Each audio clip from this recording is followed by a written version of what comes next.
Recording started. Welcome to online online presenters, and this is our April 1st, at least in America, the April 1st meeting in 2019. The meeting is going to be recorded for review purposes, and if you don't want your face to be recorded, you can easily turn off your video by looking at the control on the bottom to control your audio and visual. You want to make sure that everybody get a chance to know that the meeting is being recorded, and we look forward to a very exciting meeting as I turn over the control to our Toastmaster, Madam, Toastmaster of the evening, of the day, of afternoon, wherever you are. Madam Magda, all yours. Thank you so much. Are we not going to do the video thing about we're going to record the meeting? It's 7 o'clock. It's 7 o'clock. Is your spunk ready? Let me see. I can't see enough spunk. I need smiles. I need looking good. Thank you for that.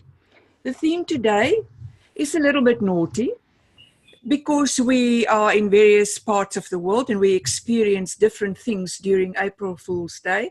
So I've decided, why don't we just think for a moment about all the things that we believe, but it's not been proven by science.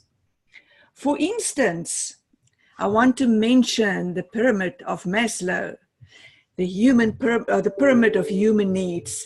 No research there in the background, nothing. It's from someone's brain, and we think it's research. But there you go. That is just one little thing that I want to mention. Now, I want to introduce our role, the people who are going to row the boat. And they are the R counter, Deborah Carr, the timer Peggy, the grammarian Graham, the watcher Nick, the vote counter David Carr, and the chat monitor Asil. Sorry, Asil, for mixing up your name. And I've got to mention that all these people were the first people in the meeting today. So obviously they are boat masters, they're not the rowers. The rowers are the people who came in last. I'm going to ask them one by one to explain their roles. Deborah Carr, please go on and explain your role. Deborah says she has no voice. She can hear us but can't speak. Oh, okay. R counter, we all know what the R counter is about. Any filler words? Like, oh, you know it. Next person, Peggy, timer. Please tell us what you're going to do. Show us, baby, show us. Sure. This evening, I'll keep track of each speaker, table topics person, and evaluator's time by using a green card, a yellow card, and a red card to signal when you're getting close to the end. And I'll go by the times of your speeches.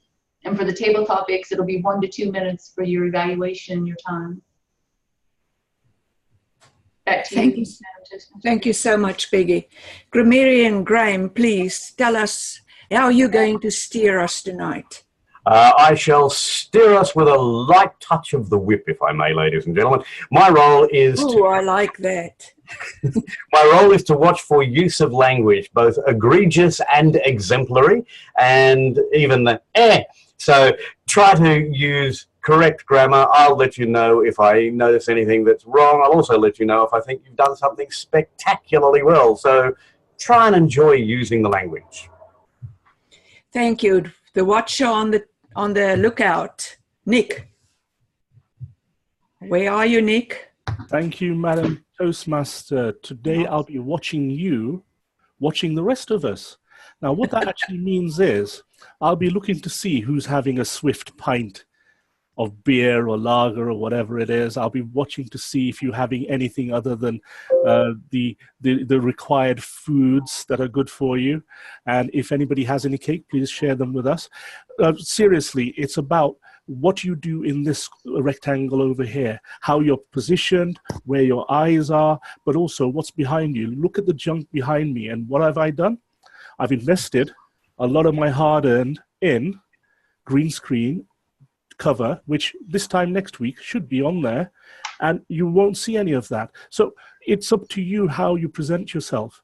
But think about it today. Think about what you're going to look like. Think about when you're smiling. Think about when you're not smiling. But try and smile, okay? But main thing is just think about how you come across, especially when you're speaking. If necessary, just watch yourself a little bit. Thank you, Madam Toastmaster.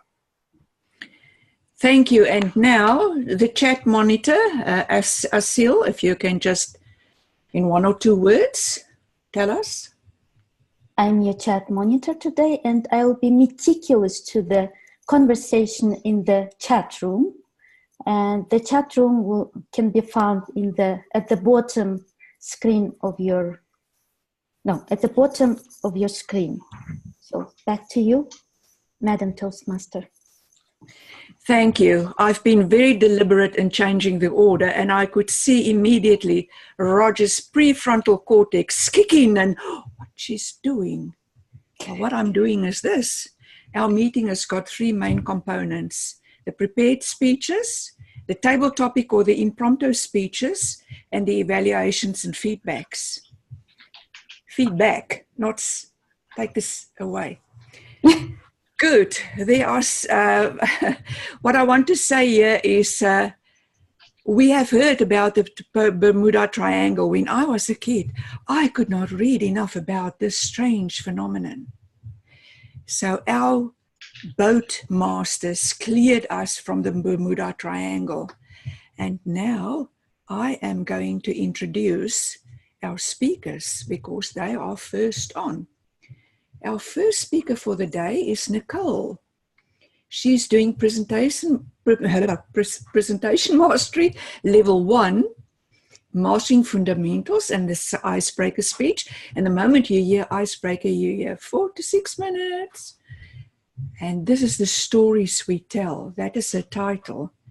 Let me see if I can get this ready because I need to go to the introductions. There is no introduction for Nicole. Nicole, something to put on your to-do list. Find out to incorporate your introduction into the system. And with that, I am going to ask Nicole to grab the mic and to whip us up into a frenzy. Okay. Thank you, Madam Toastmaster. Welcome, fellow Toastmasters and guests. Recently, I found myself home recovering from major surgery, and we kind of grow a little brain dead a little bit. I was home for 6 to 7 weeks, and I decided after resting, reading, listening to audiobooks, I try to find something to watch on my tablet. I do like streaming because I like to have instant gratification. I don't like to wait for next episodes. So I was on my computer trying to stream, and I was looking for, I don't know what I was looking for exactly. But what did I find? Many stories. I found the Ted Bundy story.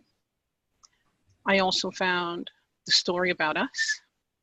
I found the story of Aladdin. Why do we tell these stories? What are all these stories about? Some stories are used for sharing history over time. You know, that was the way that history or stories were told, you know, passed on for generation after generation. We've also have stories that share information or teach. And of course, my favorite type of story is entertainment. As I had these thoughts, as I try to find something to watch, I started thinking about the stories that I've told. Some of them, not special. Others, I find entertaining. One particular story comes to my mind is a story that it takes me way back, many summers ago when my daughter was around roughly 7, 8 years old, school age, but this was summertime. And I agreed to let her have people over, but not just over, sleep over. This is called a slumber party, when a bunch of kids come to your house and they stay over. This is a true story. I've never been to a sleepover, never been to a slumber party. My only reference is television in regards to slumber parties. So to me, I imagine that after dinner, some kids would be dropped off at my home. I would provide them with snacks. They would play games until they fall asleep. I was wrong. That's not what a slumber party is. The kids apparently were dropped off around 12 noon to 1 o'clock in the afternoon. Now, the reason for this may have been because of my location. At the time, I was living in Brooklyn, but not just Brooklyn. I lived in a very touristy area. Okay, picture this. I lived across the street from the park. I lived down the block from the petting zoo. Across the street from the zoo is the botanical garden. So, of course, people think, I know what to do with children, right? I have one. So, all right. So these kids are there at my home, early afternoon. I wasn't planning for them to be there that early. What do? I use the resources that are right outside my home. Like I mentioned, it's summertime. Did I mention that I don't drive? We walked everywhere. So I had a master plan, right, to deal with and take care and have these kids have fun. Two-prong approach. I was going to get the kids really tired and get them really tired. No, the second one is I knew I had to feed them, right, since they're there that early. And my plan was to really, really exhaust these children. So we walked to the park, let them play at the playground. From there, we went to the petting zoo, and then we took the scenic route through the park back to my home. They should be tired. That wasn't the best part. I had a secret weapon, dinner. I was in charge of dinner. No allergies, nothing like that. I fed the children carbs. Yes, I did. They had spaghetti. That's not the secret weapon. Turkey, meat. Meat sauce with turkey. Those of you who know what I'm talking about, turkey makes a lot of people sleepy. So I fed the children spaghetti and meat sauce made with turkey meat. So the children are exhausted, I believe. They're full. That's going to be sleepy. So anyway, the goal was to have them set up camp in my living room. And that's where they were going to camp out and have fun. At this point, it's late. They've already had dinner. They're wrapping it up. So I think I go to the kitchen, start washing dishes. And I'm smiling at myself the way I am right now. Just my eyes are closed. I'm washing dishes. I'm proud of myself, in fact, that I did it. You know, I managed these little girls. Everyone's tired until that thought was interrupted by bang, crash, crying. Not crying, but crying out in the middle of the night and primarily jumping. So I think to myself, okay, I didn't succeed. How am I going to stop these kids from jumping and yet allow them to have fun? I did what most parents do. I told them a story. What's the story? I told them that they should stop jumping because they're disturbing the people downstairs. And then I used coaching questions. I said to them, what if the people have babies or puppies and all the loud noise might actually be scaring them? The girls thought to themselves, they looked at one another, they quieted down, and I thought, I finally did it. And what this means to me, the stories that we tell, tonight we're here every Monday, in fact, we're here every Monday, most of us, to connect. And through that connection, we learn and grow, and we do that through the stories that we tell. Thank you. Back to you, Madam Toastmaster. Thank you, Nicole. Learn, grow, stories. It's just proving a point.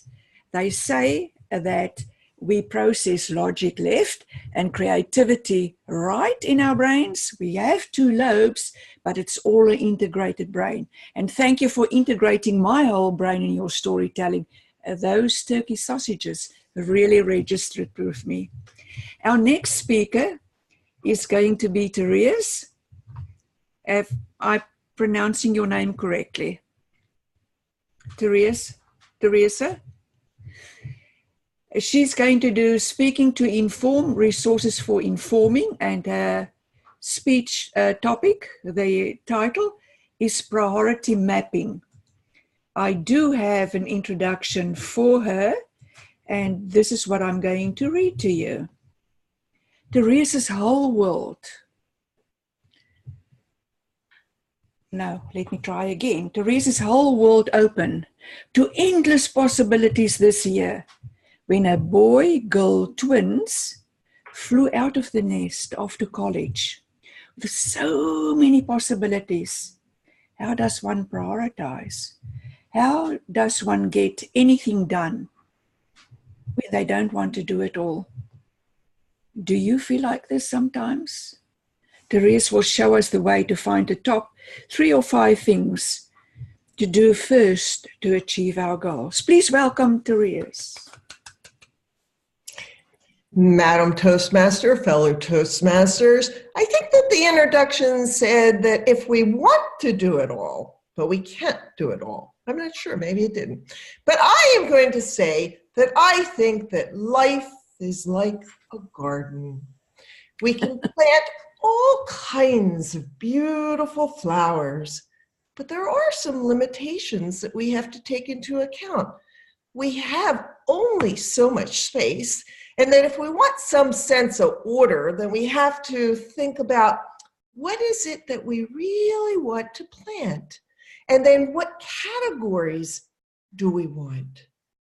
So in my life, I'm going to say that my life is like a garden in this way. These are some of the more important categories that I have. I have Toastmasters, I have personal finance. I like to continue to educate myself. And, there's health and there's marriage. So I want to share with you what I have been trying to learn as a new mother of an empty nest. And I'm so happy about my empty nest that I ordered online this little brochure that talked about how to plant your garden and what to put in your garden. Well, so we'll take an example from my life. Toastmasters. Can we all relate to Toastmasters? I think so. Yeah. So we'll choose Toastmasters.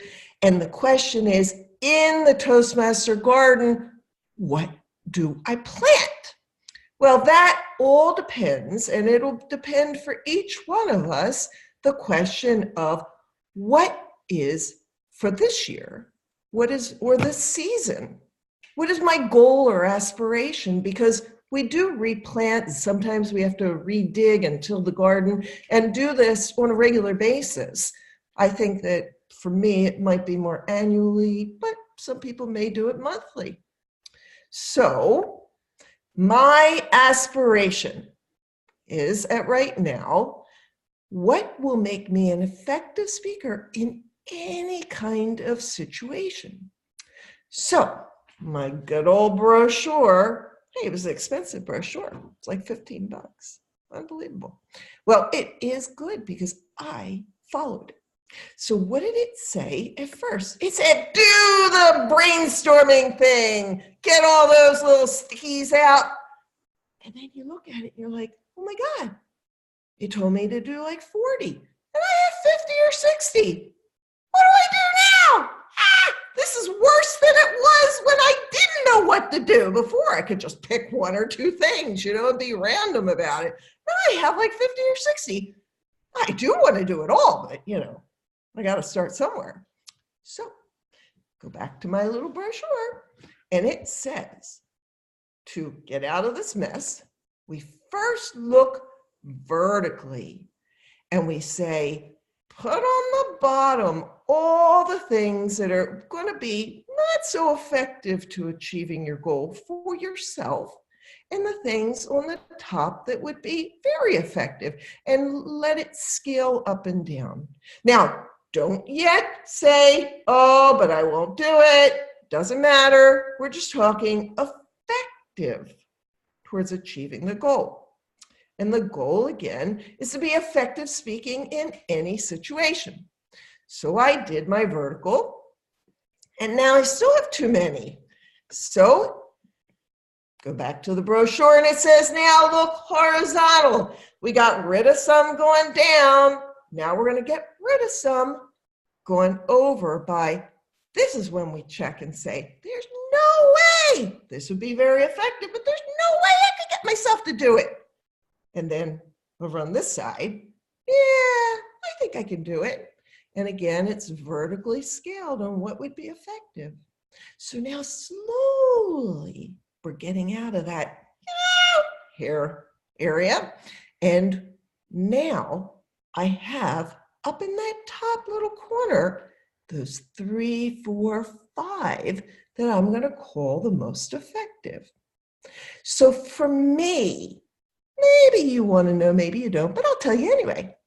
What I say, and you can probably read this faster than I can tell you, it is I am going to be an evaluator, which I have held off on because I don't feel like I'm a very good evaluator, but it sounds like from the before meeting talk that we all kind of feel that way. And we talked about this afternoon too, smile. It's contagious. People like people who smile. And then there's mirroring, because people think mirroring means to speak back the last couple of words that a person has just said, because that prompts them to speak more. Well, you say, but I want to be an effective speaker. Well, guess what? If you're an effective listener and you get the other person speaking more, they say, wow, you were a great speaker. And you didn't even have to talk. Then there's the Toastmaster of the day, and I think that we're doing this in our meeting, and I'm putting this into my other meetings, is when I am a Toastmaster of the day, I'm trying to use a speech or create a speech that is on the theme of the meeting of the day, and to weave it through the meeting to make the meeting carry that theme, and then to video everything that I have. And then, and watch it. So then I put this into my garden and I will plant it. And then guess what? After I'm finished the Toastmaster, and now I've got a little bit of order to my life because I can't do everything even though I want to do everything. But I got an awful lot of other garden plots to be working on too. But once I do, I'll have order.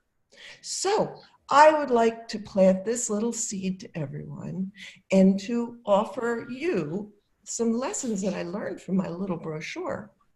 And that is the method to come up with what your next steps are. Madam Toastmaster. Thank you so much. I want to say about this speech the following. I've been reading that certain software programs, and I'm not going to mention the name, it's where your brain is doing some gym work. It's not scientific at all.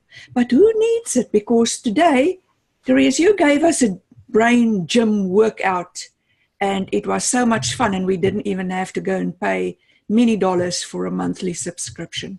Thank you so much. Our next speaker is, who is Jacinta, our next speaker.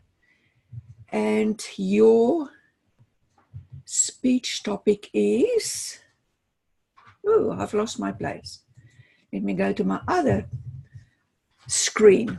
Presentation Mastery Level 4, Building Skills and Create a Podcast. We've got here 2 sections. The first is the intro of 2 to 3 minutes. Madam Timer, please note. And then she's going to speak on 5 to 10 minutes regarding the podcast. I don't know if she's going to give us a practical test or a practical session as well. Let me just go to the introductions.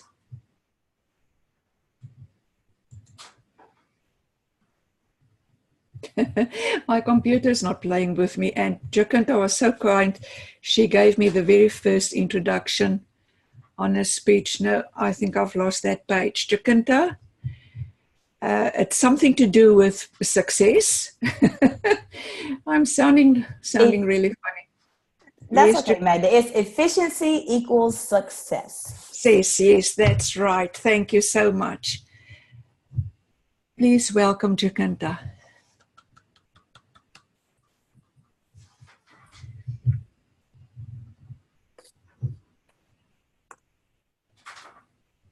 Do you feel stuck in your career?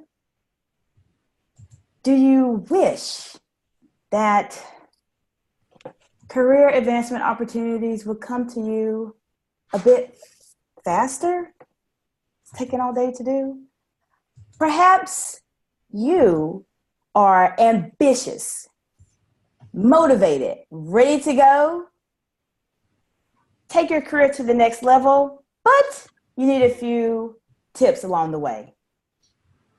My fellow Toastmasters, most welcome guest, if you identify with any of the questions I just asked, the Focus Dentistry podcast is just for you. I believe that each one of you can have the career of your dreams. The purpose of the Focus Dentistry podcast is to focus on you and to discuss topics that will take your career to the next level. By profession, I am a dentist.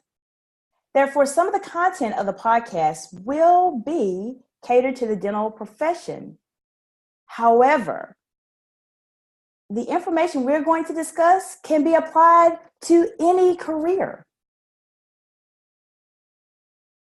Some of the topics that will be discussed are time management, giving 100%, efficiency equals success, as we will hear in a few moments, and dress attire. Many, many more topics outside of that. This is a Toastmasters project. However, I have plans to use this information in the future as my business develops. I would appreciate your very candid feedback to help me make the content better to attract more listeners. I believe that each one of you are resourceful, insightful, and know how to have the career of your dreams. My goal is to help you have the career of your dreams faster. I have linked a website in the chat box. If you're unable to hear the audio from the podcast is pre-recorded, and I'm going to go ahead and press play right now. If you have any problems hearing it, please raise your hand to help me turn the audio up, and we're going to go ahead and get started.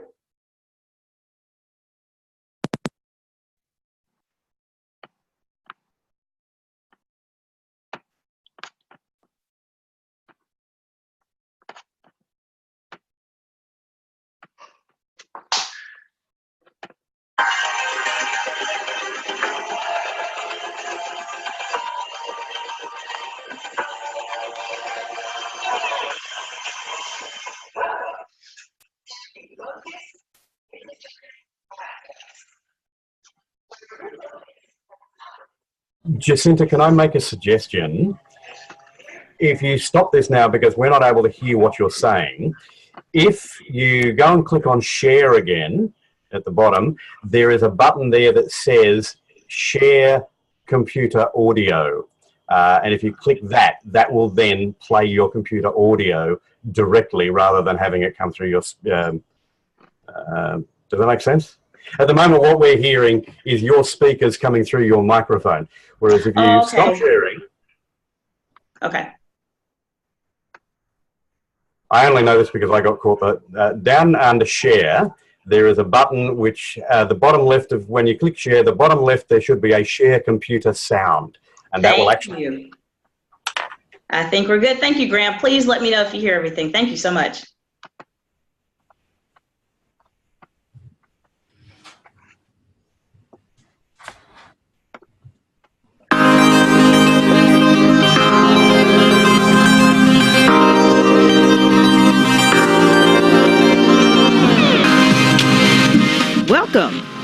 into the Focused Dentistry Podcast, where we focus on topics that will accelerate your professional career to new levels. This is your host, Dr. Jacinta Watkins-Lamontagne. Thank you for tuning in to the Focused Dentistry Podcast. Ladies and gentlemen, efficiency equals success. This is my absolute favorite topic. Efficiency has been defined as working in a well-organized and competent way. Does this definition describe you in your career? Are you as efficient as you can be? Today, we're going to highlight some examples of this concept and how being efficient in a dental office can accelerate your career. When I encounter individuals who are struggling personally with their careers, there is often some form of inefficiency that is causing them to become unhappy. They tend to work harder and are less productive. How does this concept apply to your career? You should be organized in such a manner that you have a specific process in place to complete every task that you are required to do. The goal should be to achieve maximum productivity with minimum wasted effort. Planning ahead and having the necessary tools close to you can improve your efficiency. When you master the skill of being efficient, your career will soar to new heights. You will save money, time, and effort for the company you are working for, or perhaps in your own business. How can you tell when you are mastering the skill of efficiency? People will notice you and make comments such as, "Wow, he or she completes this task in half the amount of time, and they do a great job." They may ask you for suggestions. When people seek you out because of your talents, growth opportunities for your career advancement will appear, or you will be able to create your own opportunities. I am not a reality TV show fan, but there are two shows that I watch that highlight efficiency. The first show is called The Profit, hosted by Watkins-Lamontagne. Failing businesses contact him for help. He assesses them and invests his time and money to help them succeed. He constantly emphasizes that there must be a process in place to increase revenue. Typically, the businesses in the show do not have their finances in order. There is no inventory management, and the employees do not know what to do because there is no process in place or guide for their jobs.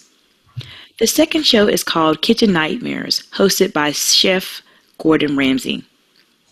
Whether you like Gordon Ramsay because he yells and screams at people, or you don't like him, he is an advocate for efficiency as well.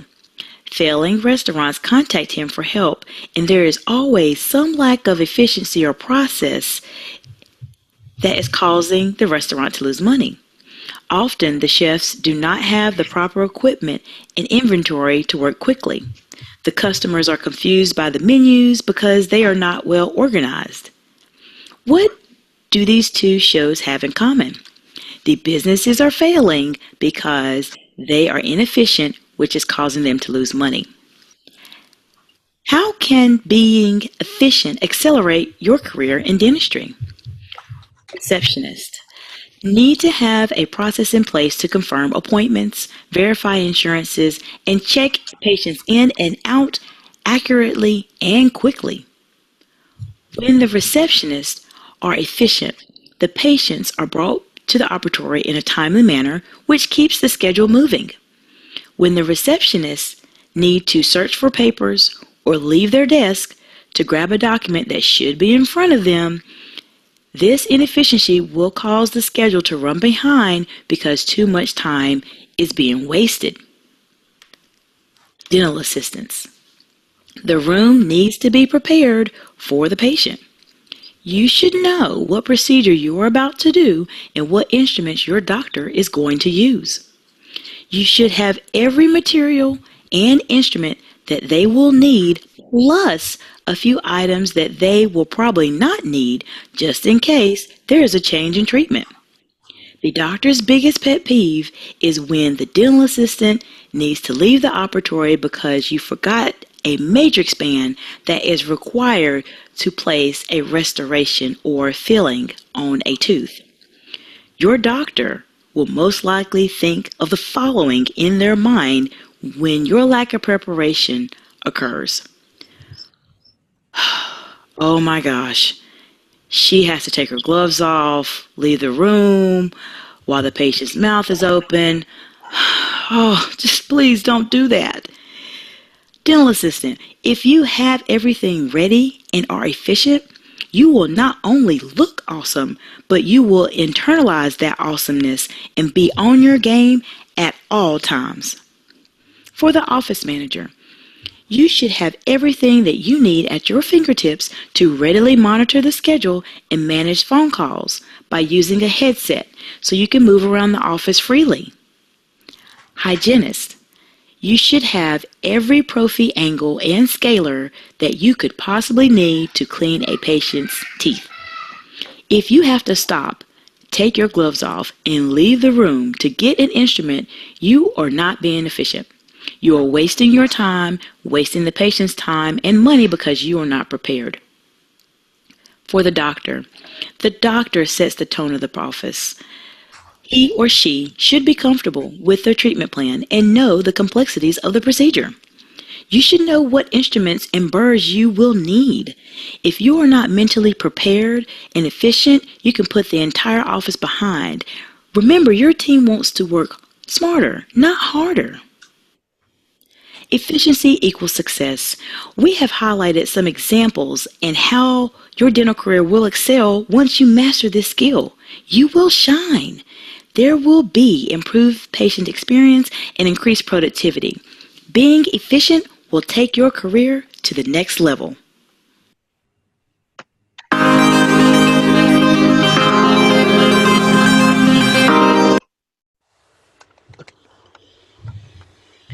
Thank you so much, Jacinta. Due to our time lapse, not a time lapse, but we're a bit behind time. So what we're going to do is we're going to leave table topics for today, and we will catch up with it next time. So please, I'm going to ask you to vote for speaker 1, 2, and 3 for one of, well, put it position 1, 2, and 3, and please send your votes to David, our vote counter.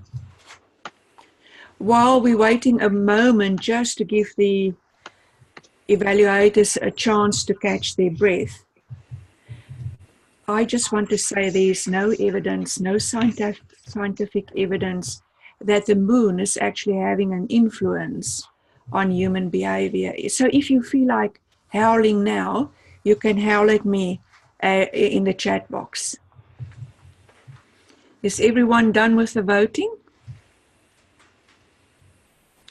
Can't get a response, but now we're going to ask for our first evaluator to step to the microphone, and our first evaluator is none other than, wait for it, John Quick. Welcome, John Quick.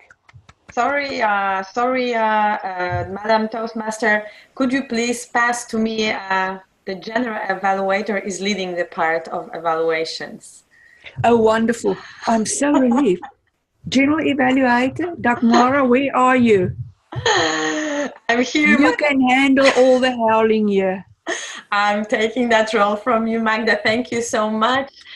Evaluations, time for the, it's supposed to be the third part, but it is the second part today since we dropped table topics. And that's the wonderful time, not only for general evaluators that obviously loves this part, but also for you guys, because you can improve and grow and become amazing speakers thanks to the feedback that you are receiving. So having said that, I would like to ask John to start evaluating our first speaker, Nicole. Give it away.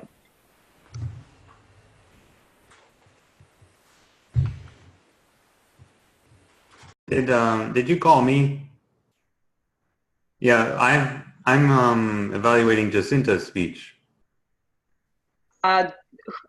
According to my information, and I hope this is not April Fool, John, I think so. No, it's not. We already discussed this by email in advance. Okay, I didn't see that email. And I did send you a message at the beginning of the day regarding Yeah. So who is evaluating Nicole today?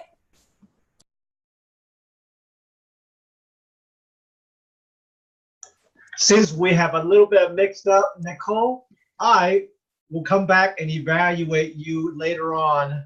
So let's move on to our second evaluator. And Nicole, I will give you a 500-page evaluation, I promise. That's a great call. So John, you are evaluating Jacinta. Please take it away. All right, thank you, Madam General Evaluator and Jacinta. Today, she had a special speech, which keeps the club always entertaining. This was a two-part where we got to hear a little bit of an introduction about a podcast, and then we get to have a sample of the podcast, which was wonderful. And thanks to Graham for helping to save with the technical issues on that, because it worked superbly once we did a little bit of the switch. Now, what I liked about the start of Jacinta's program was that she asked a few questions to capture our interest. And very importantly, in this speech, she let it be known to us all that this was about dentistry. That way, right from the beginning, there weren't too many surprises. I don't know dentistry. She knew that her audience perhaps knew nothing about dentistry here today, but we were practicing for a bigger stage where she's going to be speaking to people in her professional area. So that was so helpful to get out and open to everyone right at the beginning. Now let's move to the podcast itself. Your challenge, one of them was to make it well organized. And I did feel in that snippet that we had that it was clearly organized from beginning to end, and I could see that you were moving from one topic to another throughout it. Your audio was very clear. There was no hissing, there was no popping, no graininess. It was very nice and clear to me, and your voice was just nice and smooth in it too. You may have been reading, but if you were, I really couldn't tell that much. Nevertheless, with your voice, one thing I would say to get used to, especially if this was an experiment and maybe your first time, get used to reading a little bit faster and maybe even a little bit more off the cuff. Because I think you're an expert in this area and you can even use a little bit more impromptu nature talking about and sharing your expertise to make it sound even better. Another trick you can do is, since this is all audio, you can practice editing a little bit to chop out pauses or speed up your speech a little bit to make it more efficient, because people always want things so fast and they have such short attention spans these days that getting to the point as fast as you can, even if it's done in a artificial way, nobody will know. It's like magic tricks with video and audio editing. You can make things even better than reality that way. One curiosity I have, is this for aspiring dentists, new dentists, experienced dentists? I almost felt like it was for students who want to become dentists by the way you were talking. So maybe think about who your audience is going to be. The other big improvement would be, I felt a lot of the content was too abstract. Like if you're more efficient to be this way and more organized, then that'll be good for you. But I think some more concrete examples and stories and takeaways would help. Like when you said, don't go back out to get your gloves, and some weird name for one of those pointy things I think you used that the dentists use. Maybe you should say, line up tool A, B, C, D in this order. And remember, A, B, C, D, line it up this way. Then you'll always have everything you need. So that way it'll be more of like an instant takeaway and someone can go to their office and apply exactly what you just said. Thank you, Jacinta. Keep up the podcast. Find your audience with it, and I hope you will, and help people out who want to be dentists and want to be better dentists. Madam General Evaluator. Thank you, John, for this very detailed evaluation. Now, please help me welcome Jim, who will be evaluating Therese.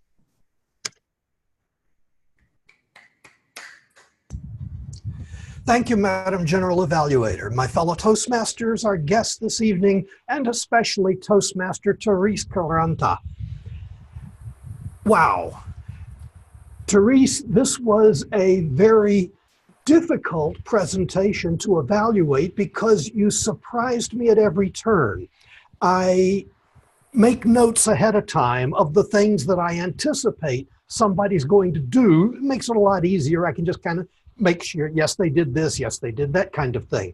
And you kept surprising me. You started with, for example, you were off to the side like this. And I was all prepared to say, oh, no, no, no, you need to be careful, make sure that you're centered properly in the video. But then you brought up some incredible backgrounds. You used your green screen wonderfully so that we could, your visuals were so congruent with what you were saying. And yet, by you staying on screen, you remained the star of the presentation. This is something that very few people do right.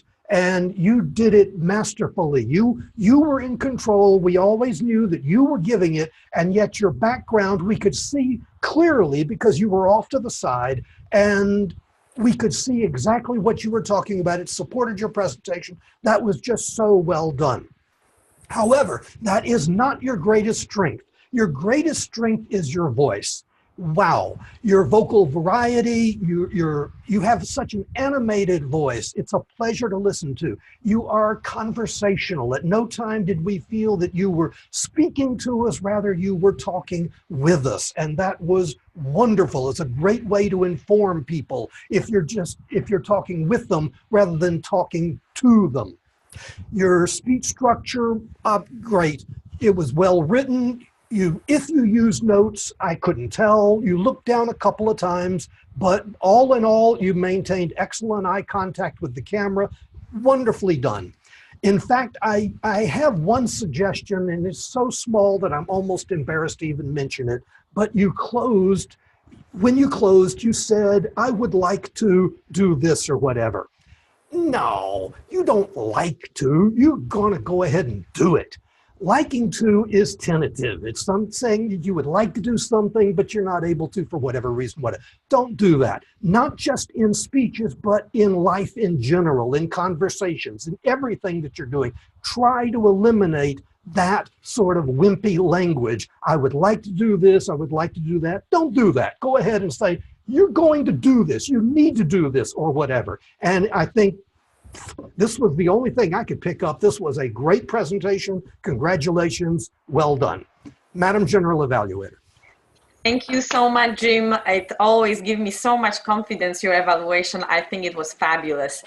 Now let's ask Roger, our volunteer, to evaluate Nicole. Roger? Madam General Evaluator, I will be presenting my evaluation to Nicole privately after the meeting. So back to you. Thank you, Roger. We are running out of time, so let's ask now for if everyone qualified in terms of evaluator. We have Jim and we have John. Can we get the times from our timer to vote? Perfect. They are qualified, right, Peggy? I believe John was over, but I'll look at others to make sure. Yep. Yeah, John needed to be under 3 minutes 30 to be qualified. Okay. So in that case, we don't vote. So we can go right away to Jim is the winner. Congratulations. We go. Thank you. Well deserved. So let's go to our report section and ask our counter for the report of today. Deborah. Well, I've just lost you, Dagmara, but if I think I heard you say word of the day, which would probably therefore be the grammarian's role as well. There weren't many people who used the word meticulous. Asil was the only one who I actually noted, although there is a possibility that Jacinta used it as well, because I note that Tiger referred to it. However, in terms of the language that was used, I did like Asil's use of meticulous, and I also liked Nicole's "we kind of grow a little brain dead," and I knew exactly what she means when she says that. Jacinta, I think, takes the prize, though, for a couple of beautiful phrases today. Talked about us being resourceful and insightful. The only observation I would make for Jacinta at this point is that triads work really well when you are doing something like this. So you are resourceful, insightful, and humorous, or you are resourceful, insightful, and honest. Then the three works together. I don't know why it is that our brains absorb things in threes, and Magda would probably tell me that since I can't cite the research, I shouldn't be using it, but it's been around since the days of the ancient Greeks, so I'm going to claim it anyway. I also really love the phrase, internalize that awesomeness. All right, I like that. Jim used one of my favorite words when he said that something that Therese did was congruent with her intentions. I love congruent. It's a word that we don't use often enough, so well done. So people were meticulous in their language tonight. There weren't too many errors, and I have nothing else to say. So back to you, Madam General Evaluator. Thank you, Graham, for your meticulous report. And let's go straight to Asil, our chat monitor. We had joke from Therese that I really like, that there is no meeting today. And also we had 2 links from Roger to enter evaluations, and Deborah shared Jacinta's YouTube video link. And we had supportive, encouraging comments to speakers. Back to you, Madam General Evaluator. Thank you. Thank you, Asil. Nick, our watcher, could you please give us your report? In the interest of time, I'll be very brief. First of all, almost everybody kept their head position really well towards the middle of the actual screen, with roughly the eyes being round about the center line. The problem with being low down is sometimes we don't know if you've got any clothes on, but hey, you know. So, but also in terms of the background is really important, I think, because one of the reasons I joined this group was to be an online presenter. So what I've learned late on, after certain months, is that if somebody sees something behind me, it takes the attention away from me and what I'm saying. So I'm going to practice what I preach, and I'm going to put a green screen on, or I'm going to get a clear, uncluttered background. If you have pictures on the wall, they may be amazing, but we can't see them. So if you can, and if you want to, you can actually put a clean wall up, or point your camera to a different way. Try and get a clean, uncluttered wall so that the focus is always on you. Back to you, Madam General Evaluator. Thank you, Nick. And last but not least, our ARC Hunter. I'm very afraid of her report, Deborah. Well, we had a very meticulous group in their speeches today, and every time that they spoke, across the board, we had just a few sews. Someone was sewing a bit, and just 4 ahs. So we did very, very well. I always group everything. If anybody's concerned, just contact me. But it was great and meticulous. Thank you so much, Deborah. I'll just give a very quick feedback because we are running out of time. I think that Magda, you were really wonderful as a Toastmaster of the Day, engaging and funny.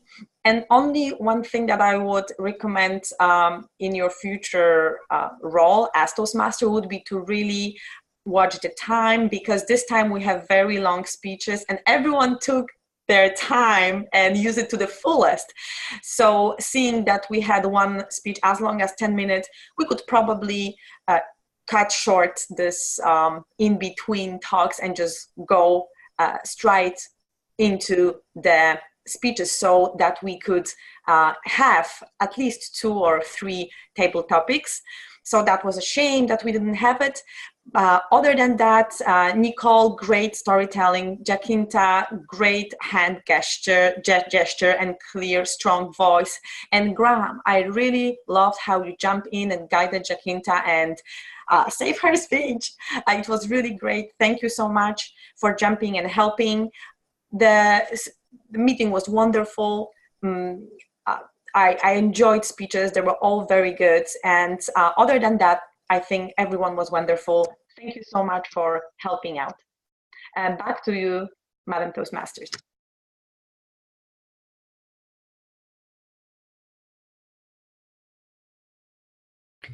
Thank you. Can I introduce the presiding officer to do the final thank you? Jim Denta's not here, but Roger said he would stand in. Thank you, Madam Toastmaster. Let's give Magda a hand, for we have many curveball today, but nothing got dropped. She just kept going and everything is going well. Thank you very much. And may I ask our vote counter, we do know that we have our best evaluator in Jim Barber. We have a best table topic speaker who never spoke, but we have our best speaker for the night. That is David. Who is it? It is Therese. Woo! Hey, Therese! Therese.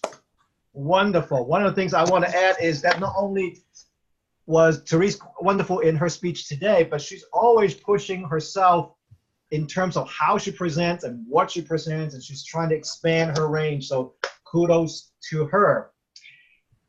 Before we end our meeting, I want to ask an unofficial question. Just like what you saw today, because of the tightness of our time and our schedule, we're always trying to keep it as tight as possible. And I think we've done very well because it's still 5 minutes before the end of the meeting, but we did cut out a bunch of stuff. Would any one of you prefer that we extend our meeting officially, maybe for 10 minutes? And this is just an unofficial. If you say, hey, what if we start on the hour and end like 10 minutes after the hour, please raise your hand.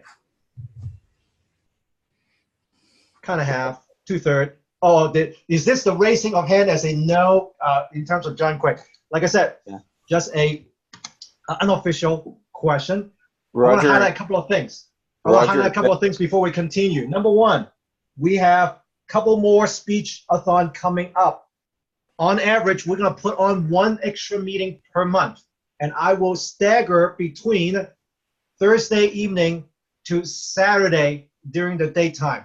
So therefore, depending on where you are in terms of the time zone, hopefully one of those would help. The next one is going to be April 11th, and in May, it's going to be May 11th. So we have 2 more speech-a-thon coming up. If you have not renewed your membership, I encourage you to go talk with David or jump onto the website and get that taken care of. With that said, is there any last-minute comment before we officially close? And I will ask all of you, if your time permits, stick around because there's going to be an impromptu interview of our podcast speaker, Jacinta, right after the meeting is officially ended. Any last, Deborah Carr? What I'm wondering is if it's, rather than running later, what about just starting 15 minutes earlier? Yeah, that I haven't thought about exactly what time to start or not, but in terms of the duration of the meeting, do we want it in 60 minutes? I understand. All right, Nick? Just a quick thing. I've been to 2 speech-a-thons now. I found them really valuable, nice and cozy, really intimate, but also you learned a lot, you also give a lot. So I would encourage anybody to go to those speech-a-thons and take part. They're really valuable and will help you and everybody else. It is different from our regular meeting. We have a little bit more flexibility so we can twist and turn. And the last 2 speech-a-thon that we have, we've already had it 2 different styles in terms of how we run it, in terms of what kind of speeches are included. So I encourage you to jump onto the website and take some spots in there. Any last comment before we officially close?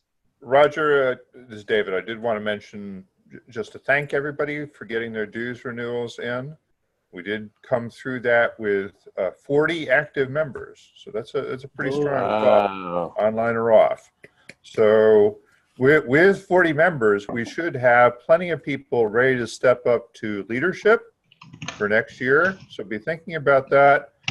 If you're ambitious, talk to us. You can talk to me. I guess the past president usually is the ringleader of lining people up. If you're ambitious, that's great. If you're not ambitious, we may try and Shanghai you anyway. So be warned. Thank you very much, David. With that, our meeting is adjourned officially.